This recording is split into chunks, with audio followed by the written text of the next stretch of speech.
മിശിഹായിൽ അനുഗ്രഹീതരായവരെ, ദിവ്യകാരുണ്യ ഈ ദിവസം നിങ്ങളെയും നിങ്ങളുടെ കുടുംബങ്ങളെയും സമർത്ഥമായി അനുഗ്രഹിക്കുകയും അവിടുത്തെ കൃപകൾ കൊണ്ടും അനുഗ്രഹങ്ങൾ കൊണ്ടും നിങ്ങളെ ഓരോരുത്തരെയും നിറയ്ക്കുകയും ചെയ്യട്ടെ എന്ന് പ്രത്യേകമായിട്ട് പ്രാർത്ഥിക്കുകയാണ്.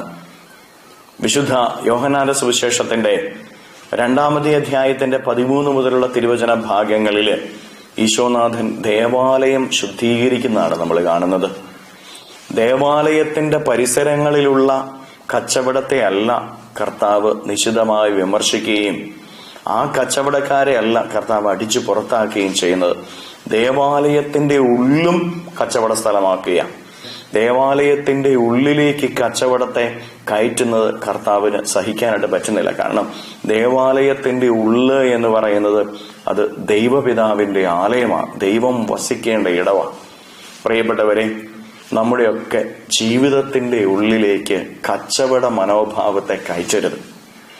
നമ്മുടെ ഉള്ള്, നമ്മുടെ ജീവിതം എന്ന് പറയുന്നത് അത് ദൈവത്തിന്റെ ആത്മാവ് വസിക്കേണ്ട ഇടം, ദൈവം തന്നെ ഇറങ്ങി വസിക്കേണ്ട, ദൈവം പ്രവർത്തിക്കേണ്ട ഇടമാണ് നമ്മുടെ ഓരോരുത്തരുടെയും ജീവിതം. കാരണം നമ്മൾ ഓരോരുത്തരും ദൈവ സൃഷ്ടികളാണ്, ദൈവത്താൽ സൃഷ്ടിക്കപ്പെട്ടവരാ ഞാനും നിങ്ങളുമൊക്കെ. ദൈവത്താൽ സൃഷ്ടിക്കപ്പെട്ട നമ്മുടെ ഓരോരുത്തരുടെയും ജീവിതത്തിന്റെ ചാലകശക്തി ദൈവമാകണം.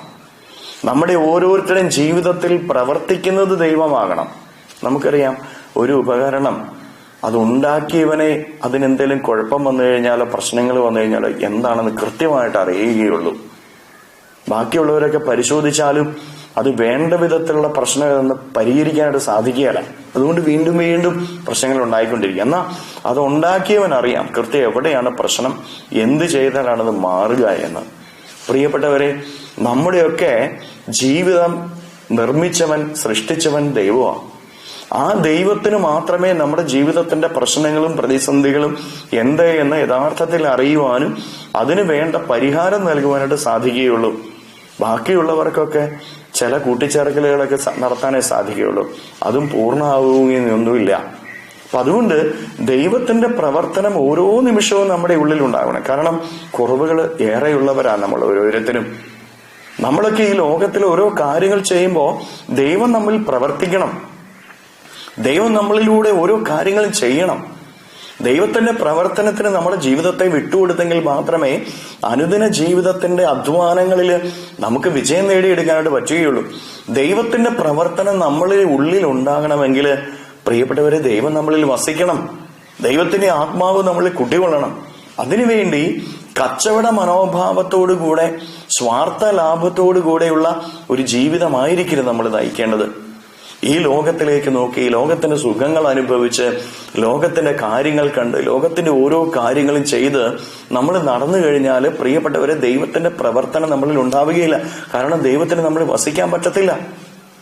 തിന്മ എവിടെയുണ്ടോ അവിടെ ദൈവത്തിന് നിൽക്കാൻ പറ്റുകയില്ല. അതുകൊണ്ട് തിന്മയെ നമ്മുടെ ജീവിതത്തിൽ നമ്മൾ അകറ്റണം, തിന്മയെ നമ്മുടെ ജീവിതത്തിൽ നമ്മൾ മാറ്റിക്കളയണം. കച്ചവട മനോഭാവം, സ്വാർത്ഥത, ദുഷ്ടത, തിന്മ, അത് നമ്മുടെ ജീവിതത്തിൽ നമ്മൾ അകറ്റിക്കളയുക. അപ്പോഴാണ് ദൈവത്തിന് നമ്മൾ പ്രവർത്തിക്കാനായിട്ട് സാധിക്കുകയുള്ളൂ. അതുകൊണ്ട് പ്രിയപ്പെട്ട ദൈവമക്കളെ, ദൈവം വസിക്കേണ്ട ദൈവത്തിന്റെ ആലയമായ നമ്മുടെ ശരീരവും നമ്മുടെ മനസ്സും എന്തുമാത്രം വിശുദ്ധമാണ്.